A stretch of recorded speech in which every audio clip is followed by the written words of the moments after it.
Hello everyone and welcome. I'm the Retro Repair Guy.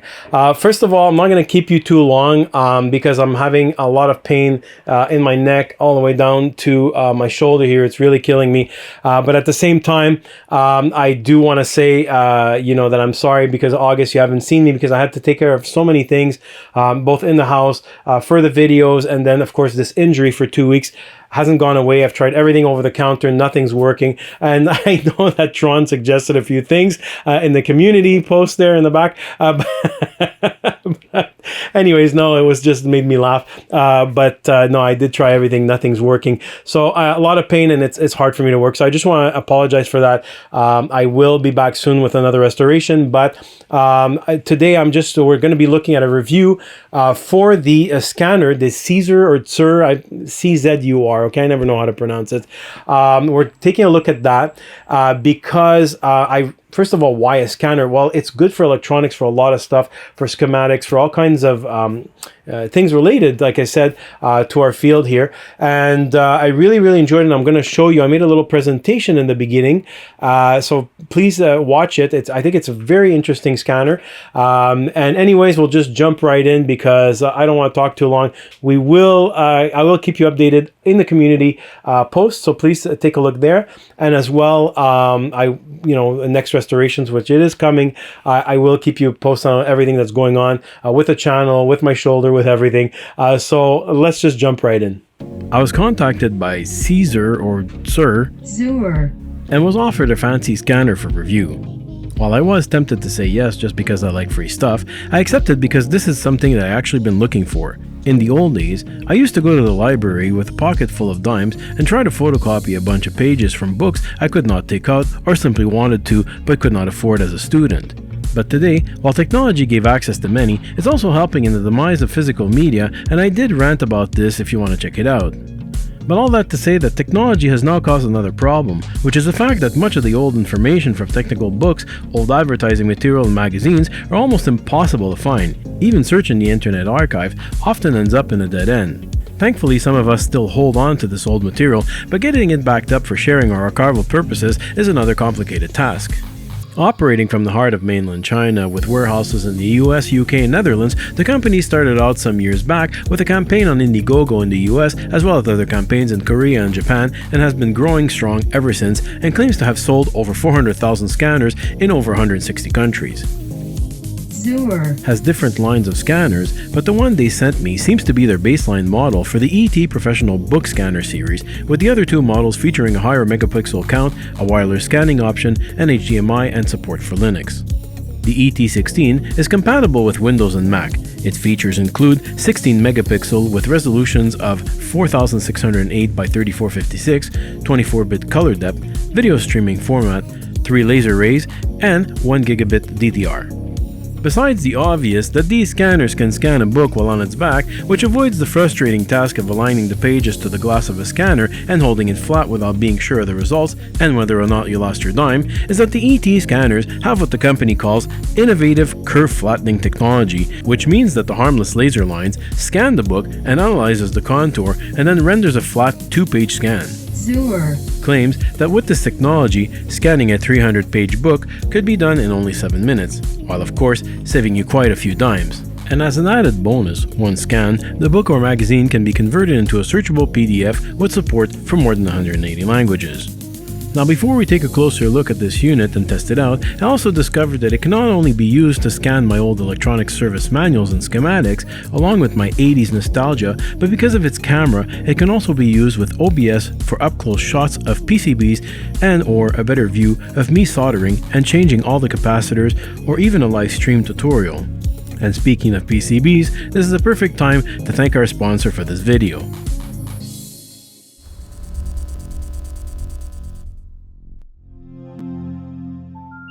This video is sponsored by Pixabay. They make top quality PCBs from your Gerber files starting at only $5. And did you know that they also offer flexible PCBs as well as 3D printing services in their state-of-the-art facility? If you're in need of getting your own PCBs manufactured at reasonable prices for production runs or simply a one-off PCB, they offer excellent quality and unsurpassed service. With fast turnaround times and fast delivery, I definitely recommend checking them out. The link is in the description below. I won't bore you with a long unboxing, but I do want to say that the unit was packaged extremely well. Comes with its own little box cutter from the company, which I thought was a nice touch, and even though it's a cardboard case, the case looks beautiful, it's sturdy, and has a handle should you want to transport the unit somewhere. Everything inside is in its own separate box with a description on each. They even provide different connectors to adapt all types of plugs. The company seems to have thought of everything: a trigger button, a pedal, a nice mat, and a CD-ROM? Okay. The unit looks sturdy and mostly one piece, except for this extra light that holds via a magnet at the back of the scanner. The back of the scanner has a USB port for the pedal or hand trigger, a USB connector for the PC that is in the same style as the older printers, and a DC port. Since I could not plug this into my regular PC because I had no space, I took an old laptop with a CD-ROM and reinstalled Windows 10 on it. I opened the CD, and as expected, the manuals and the software that works on Windows 10 was there. What I did find funny was that there was a little text file that said if you wanted the XP version to go to the website. I would have think it should have been the other way around. I didn't know what model they had sent me, so I had to turn it over as the information is all underneath. Then the software prompted me once more for the serial number of the unit in order to proceed with the install. I found that a little frustrating, especially since this is a free software that comes with the scanner.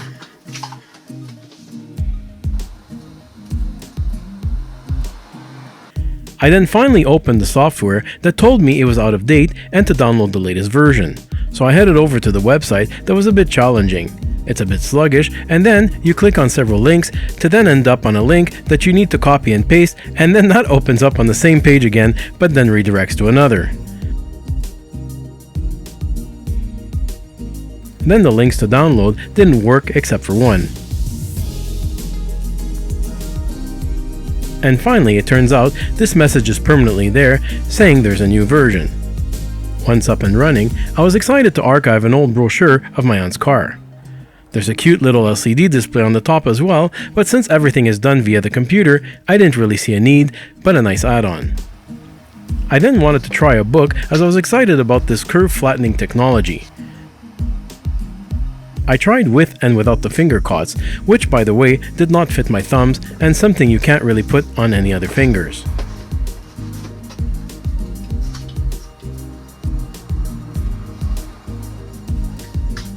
The results were pretty impressive, with and without the finger cots.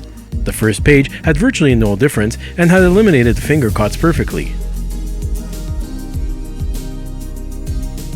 The second was the same except that it showed the edges of the other pages. However, it still flattened out the page perfectly and removed the cots.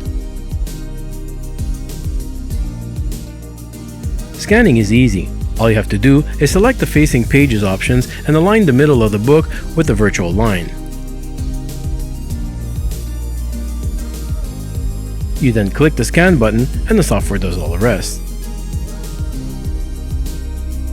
Another great feature of the software is the OCR capability to convert any document into a Word, Excel, or PDF document that is searchable, and this is available in over 180 languages. To do so, you simply select the page or pages that you want to convert, click the document type, in this case a PDF, and from there you can select the language and quality. You click confirm, select the location to save, and within a few seconds it converts the image into a functional, searchable PDF. Now every time you close the software, there's a large scary message that states that all cached data will be deleted. At first, I thought that meant everything I had scanned, but all this means is that when you reopen the software, your last scans no longer appear on the right side. You need to click the plus sign, select the folder which is labeled by date, and it then restores the list. Lastly, I was curious to see if the scanner and camera could operate with another software, so I downloaded OBS Studio, which is a free open source software for streaming, recording, and more. It worked within seconds of installing it, so I got an old Xbox PCB and the results were pretty good. I just have to fiddle with the focus, which I haven't figured out yet, as you can see it's focusing on my hand. But it'll be great for presentations or explanations in the future. All in all, even though this was their entry-level scanner, I was very impressed with its quality and functionality and believe it can be a great tool to help archive all the old technical manuals and schematics I own and help share with others.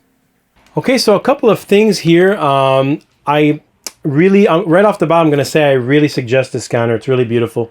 I don't like the lights. They only hook with a magnet. And I saw on another video, they seem to hook up pretty well.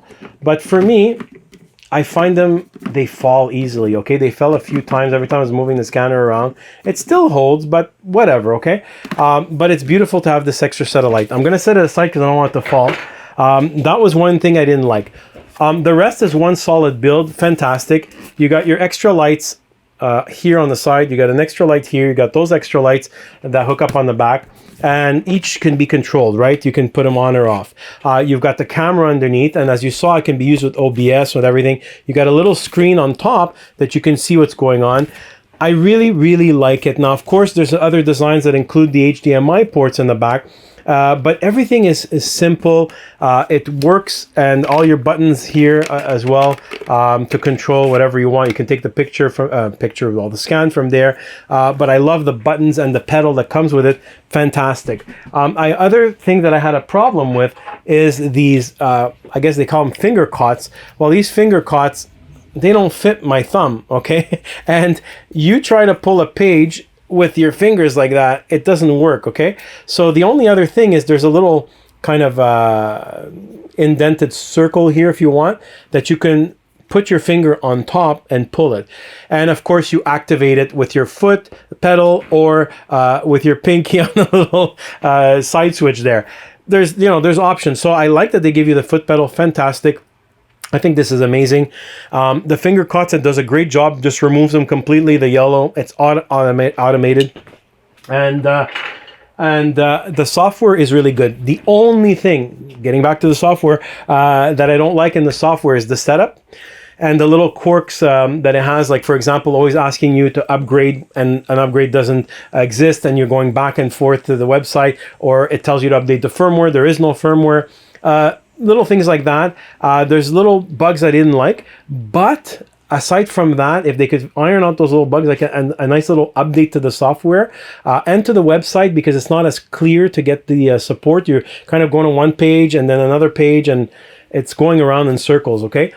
But aside from that, once it's just set up, the scanning is fantastic. And like I said, these books, these huge books that you have, especially the old books, for example, for technical stuff, every time I want to find a part, I know it exists or there's an equivalent for it. These websites don't have half the information that was in these big books. And a lot of times I borrow them from my friends because I didn't keep out of them. I kept quite a few, but still, they have these large books, and I'm asking, oh, can you look this up for me and this and that? Well, I'm going to be scanning all of those books, and I'll try to make them available for you guys as well. I'll post it on my website and stuff, but I will take the time to scan all these catalogs because they don't exist on internet. I've looked everywhere. The old PRB manuals, I think I have one from 2006, which is the cross-reference for all the belts and everything that's rubber inside the VCRs, or anything that uses a belt. I want to be able to search them, and this is where the software excels. It has 180 languages, does a great job at detecting the OCR, the optical character recognition, and makes a either searchable Word document, searchable PDF. Fantastic. So then you can upload this PDF, totally searchable. You're looking for a part, you don't even have to go through the pages.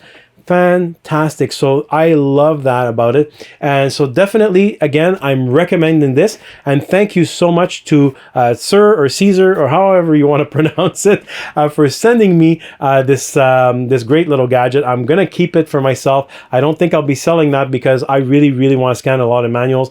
And this is really fantastic. Wish I had one of those many years ago. So thank you again for sending that to me. And thank you again for all of you watching. And I will be back soon. I'm just going to heal this thing because I'm in a lot of pain, like I said, and then I'll get back to work. So I'll see you soon with another restoration. And please be patient. I'll be back soon. Bye-bye.